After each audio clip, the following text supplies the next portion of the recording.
whole mission today was to move in peace and to show that LA can be unified.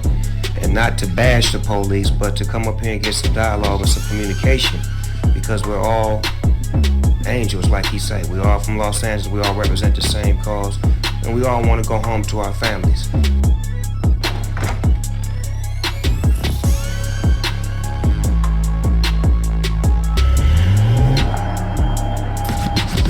Fuck the police coming straight from the underground. A young nigga got it bad cause I'm brown. And not the other color, so police think they have the authority to kill a minority. Hey, fuck that shit, cause I ain't the one for a punk motherfucker with a badge and a gun to be beaten on or thrown in jail. We can go toe to toe in the middle of a sale. Fucking with me cause I'm a teenager with a little bit of gold in the pages. Searching my car, looking for the products, thinking every nigga is selling narcotics. Fuck the police. Fuck the police and the horse that they rode on. Fuck the police. Fuck the police. Fuck the police. This movement spread out across the city, building up to the offense. What we're doing, I have toured over 200 different gang neighborhoods, and what the brothers have asked us to do is start a peace movement. And so the offense will be the kickoff of what we're now forming. That's going to be called the United Hood Nation. So Los Angeles is going to have its own replica of the UN that's in New York, but we're going to do it hood style. And when they see the brothers line up in ranks like they are now, it's just magical because it brings out the militant propensity in our people, and it's almost like a ticker-tape parade. And so to tell mothers that we want to show your sons that's a different way.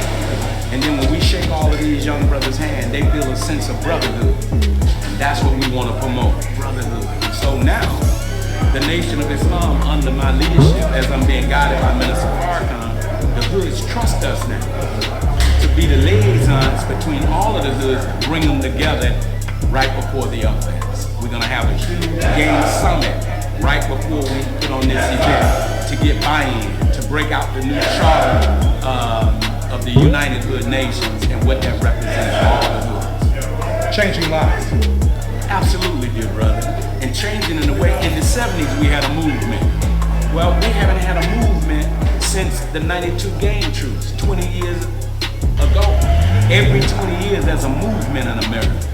And Minister Farrakhan said to me that when the streets unite in Los Angeles, they're going to unite in Chicago, they're going to unite in New York, it's going to happen in Philly, it's going to happen in Atlanta and in Houston. So what we want these brothers to know that they are responsible, to take responsibility for starting a peace movement since they're known as the gang capital of the world. We turn now to Chicago, where violent protests erupted early this morning. Hundreds swept through the Magnificent Mile, an upscale shopping district there, as you know, looting stores and clashing with police. Videos on social media showing crowds breaking windows and entering luxury retailers, and demonstrators even exchanged gunfire with police at one point. Alex Perez is in Chicago. And Alex, what's the latest from police right now?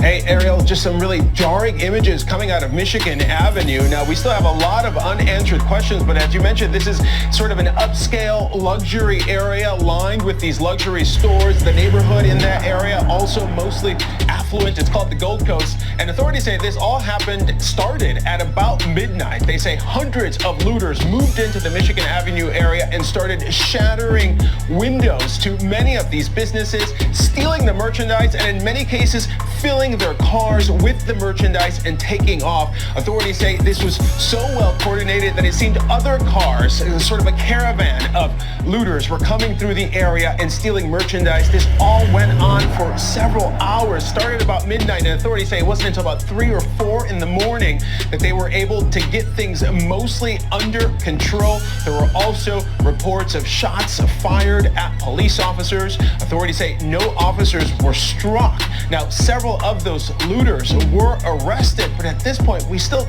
just don't really know what triggered all of this. But as you might imagine, Ariel, just a lot of unrest and uneasiness seeing this unfolding here in downtown Chicago. I just want to say, you know, can we all get along?